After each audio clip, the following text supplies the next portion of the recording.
Hello friends, எல்லாருக்கும் வணக்கம். எனக்கு எப்பவுமே பிஸியா இருக்க மாதிரி இருக்கு. ஆனா எந்த வேலையுமே நடக்க மாட்டேங்குது. ஏன் இன்ஃபேக்ட் சொல்லணும்னா ரீசன்ட் டேஸ்ல நான் செய்யணும்னு நினைக்கிற எந்த வேலையுமே என்னால செய்ய முடியல.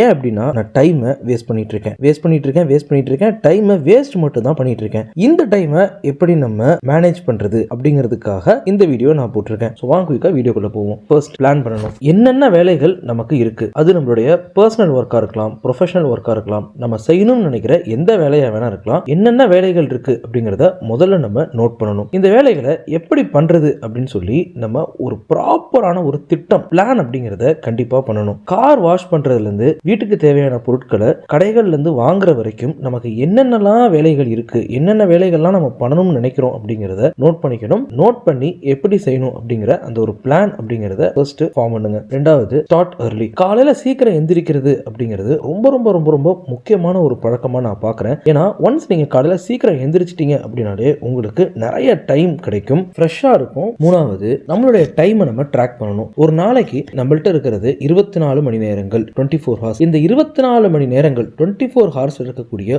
ஒவ்வொரு செகண்டையும் நம்ம எப்படி செலவு பண்றோம் அப்படிங்கிறதுக்கான ஒரு கம்ப்ளீட் டீடைல் அப்படிங்கிறது நம்மள்ட்ட இருக்கணும். ஸோ ஒவ்வொரு நாளும் அந்த 24 ஹார்ஸை நீங்க எப்படி செலவு பண்றீங்க அப்படிங்கிறதுக்கான அந்த கம்ப்ளீட்டான ஒரு டீடைல்ஸ் கம்ப்ளீட்டா நீங்க உங்களை நீங்களே ட்ராக் பண்ணுங்க. நாலாவது, அடுத்த நாள் நீங்க என்னென்னலாம் பண்ணணும் அப்படின்னு நினைக்கிறீங்களோ அதை முதல் நாள் நைட்டே பிளான் பண்ணி வச்சுக்கோங்க. முதல் நாள் நைட்டு தூங்குறதுக்கு முன்னாடி அடுத்த நாள் நம்ம இதெல்லாம் பண்ண போறோம், இந்த டாஸ்க்லாம் நமக்கு இருக்கு பண்றதுக்கு, இந்த வேலைகள்லாம் நம்ம செய்யணும்னு நினைக்கிறோம் அப்படிங்கிறதுக்கான ஒரு பிளான் அப்படிங்கிறத ஃபார்ம் பண்ணிட்டு அப்புறம் நீங்க தூங்க போங்க. ஐந்தாவது, ரிவ்யூ யுவர் டே. ஒரு நாள் முடிஞ்சதுக்கு அப்புறம் அன்னைக்கு நாள் நீங்க எப்படி ஸ்பெண்ட் பண்ணீங்க அப்படின்னு உங்களை நீங்களே அனலைஸ் பண்ணுங்க. அன்னைக்கு நாள்ல எப்படிலாம் டைமை ஸ்பெண்ட் பண்ணீங்க, எங்கெல்லாம் டைமை வேஸ்ட் பண்ணீங்க அப்படிங்கிற ஒரு கம்ப்ளீட்டான ஒரு அனாலிசிஸ் அப்படிங்கிறத நீங்க பண்ணுங்க. ஸோ ஃப்ரெண்ட்ஸ், இந்த வீடியோவில் நம்ம டைமை எப்படி மேனேஜ் பண்றது அப்படிங்கிறத பத்தி டீடைல்டா பார்த்தோம். டைம் அப்படிங்கிறது ரொம்ப ரொம்ப முக்கியமான விஷயம். இந்த டைம் அப்படிங்கிறத நம்ம எப்பவுமே அண்டர் எஸ்டிமேட் பண்ணவே கூடாது. நீங்க ஜெயிக்க போறீங்களா தோக்க போறீங்களா அப்படிங்கிறத டிசைட் பண்ணக்கூடிய ரொம்ப ரொம்ப ரொம்ப முக்கியமான ஒரு விஷயமா இந்த டைம் அப்படிங்கிறது இருக்கு.